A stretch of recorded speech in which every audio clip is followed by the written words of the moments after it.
You stand outside a leasing office in the rain because they told you to wait outside while they pull your file. 15 minutes pass. You watch through the glass as the property manager laughs with another applicant at the desk, unhurried, relaxed. When she finally waves you in, she doesn't apologize for the rain. She just slides a clipboard across the desk and says the application fee is non-refundable.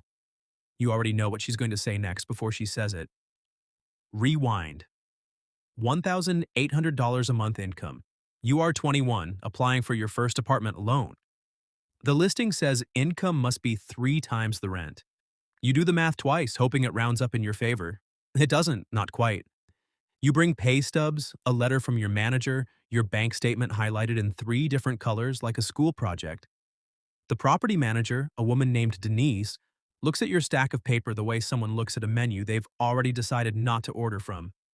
She says she'll run it by the owner, a phrase you will hear so many times in your 20s that it starts to lose meaning entirely. 3 days later, she calls to say you need a cosigner. You don't have one. Your father offers hesitantly, mentioning his own credit isn't great these days either, and you tell him not to worry about it before he can finish the sentence. You take the apartment down the street instead, the one with the broken intercom and the landlord who answers his own phone. The landlord, an older man named Frank, doesn't ask for 3 times the rent. He asks if you have a job and whether you're planning on throwing loud parties. You tell him no on the second part, mostly true, and he hands you the keys the same afternoon. $2,400 a month income. You've moved twice since then, always for the same reason, always a few $100s short of whatever the algorithm decided you needed to earn.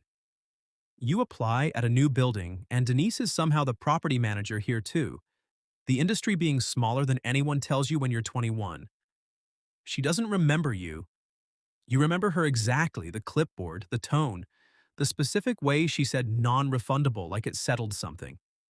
She runs your credit while you sit in a chair clearly meant to make people sit up straight. And she frowns very slightly at the screen in a way she probably doesn't know she does. She says the deposit will need to be double this time, given your rental history. You ask what about your rental history specifically. She says it's just a formula, nothing personal, and you believe her about the formula and not at all about the nothing personal. You pay the double deposit anyway because the alternative is another 6 months of searching, and you've learned by now that time has a price too, one nobody puts on the listing. $3,600 a month income.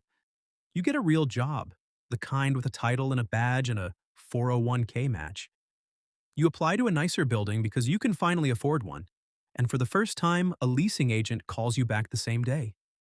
His name is Marcus, and he's cheerful in a way that feels almost aggressive after years of Denise's flat, procedural tone. He says your application looks great, just a formality. He'll have the approval by tomorrow. The approval takes 4 days, which you later learn is actually fast. You just don't have anything to compare it to yet. You move in.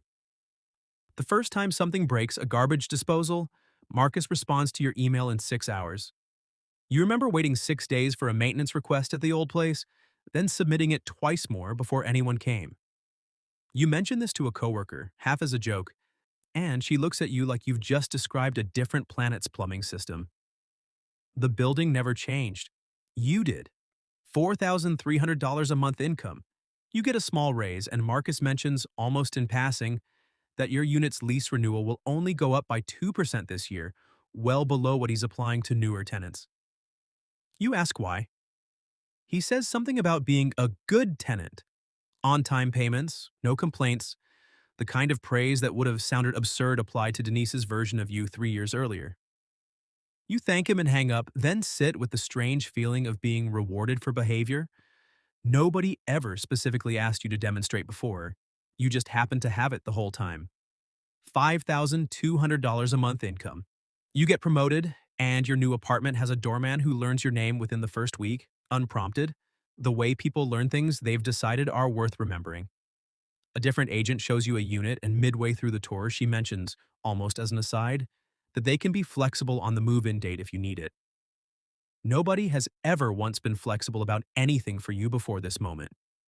You almost laugh, not because it's funny, but because you don't know what else to do with information that arrives 15 years too late to help the person who needed it. You call your mother that night, mostly to tell her about the doorman, a small detail that feels strangely important to say out loud to someone who remembers the apartment with the broken intercom.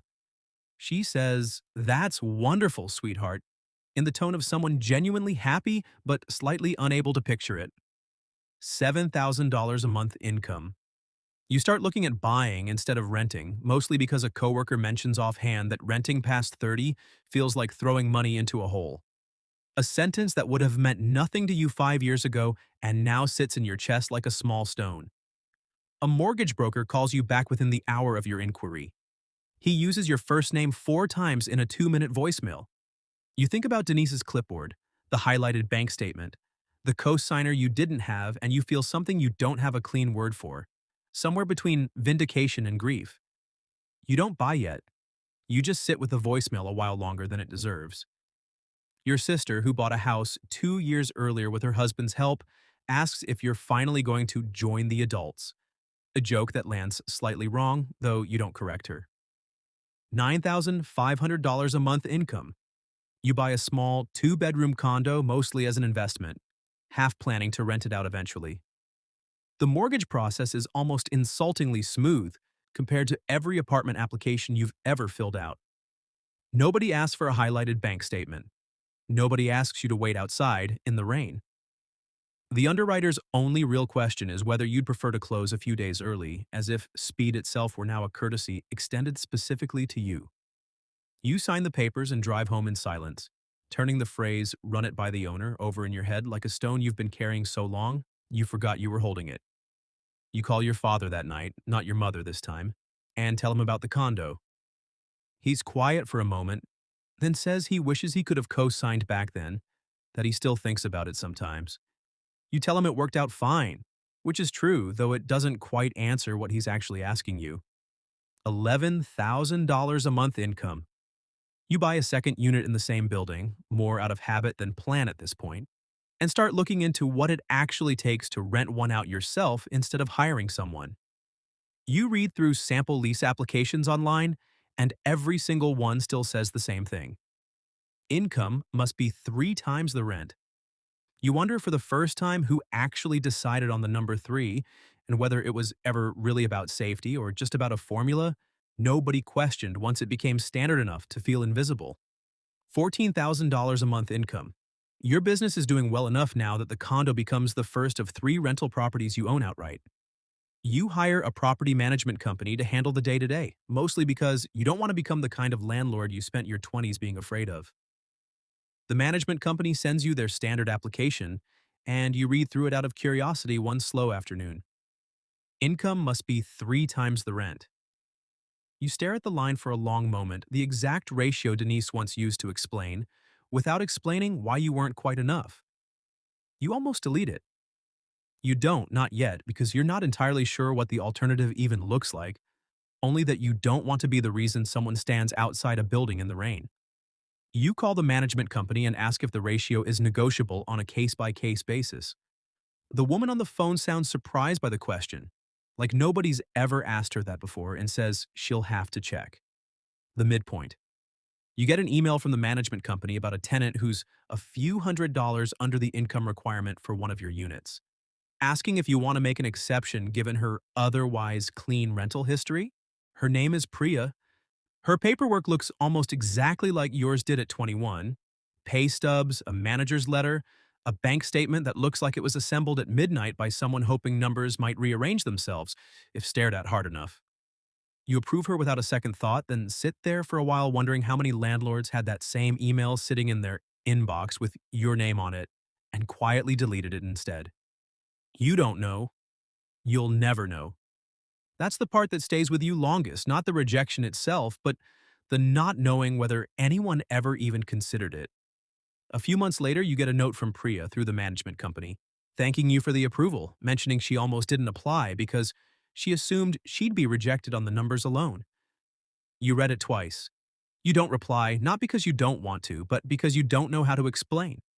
In a short message through a rental portal, that you know exactly what that assumption feels like from the inside. $22,000 a month income. You run into Marcus, the cheerful leasing agent from years ago, at an industry event neither of you expected to attend. He doesn't recognize you at first, then does, and gets visibly awkward in the specific way people get when they realize they're standing next to someone whose category has changed since they last saw them. He asks what you're up to these days. You tell him you own a few buildings now, and something crosses his face that you recognize instantly because you used to make that exact expression yourself. The fast internal recalculation of how much attention someone deserves. He offers you his card before you've even asked for it. You take it, mostly out of politeness, knowing you'll never call. You think about Denise again. Wonder if she'd even remember the girl with the highlighted bank statement. Wonder if it would matter to her even if she did. You almost look her up that night, then close the laptop instead, deciding some doors are better left exactly where you found them. $40,000 a month income. You own enough property now that a management company handles almost everything, and your only real involvement is an occasional email approving or declining a decision someone else has already made a recommendation on. One afternoon, you get a request to raise the security deposit requirement for a specific applicant, citing thin credit history. You ask to see the file before approving anything, a habit none of your own landlords ever extended to you. The applicant is 22, first apartment alone, income just under the standard ratio, a letter from her manager attached like a small, hopeful flag planted in unfamiliar ground. You approve her at the standard deposit. You don't tell the property manager why. You don't fully understand why yourself, only that some decisions get made in the same second you make them and get explained to yourself only much later, if at all. The return. You think back to the leasing office in the rain, the 15 minutes outside the glass, watching Denise laugh with someone else while you waited. You expected back then that success would eventually erase that memory, replace it with something cleaner. It didn't. It just sat there, unbothered by everything that came after, exactly as specific and exactly as small as it always was. What changed wasn't the memory. It was what you did with the next 20 years of decisions that touched it, sideways, without ever quite resolving it. The building never changed. The rain never changed.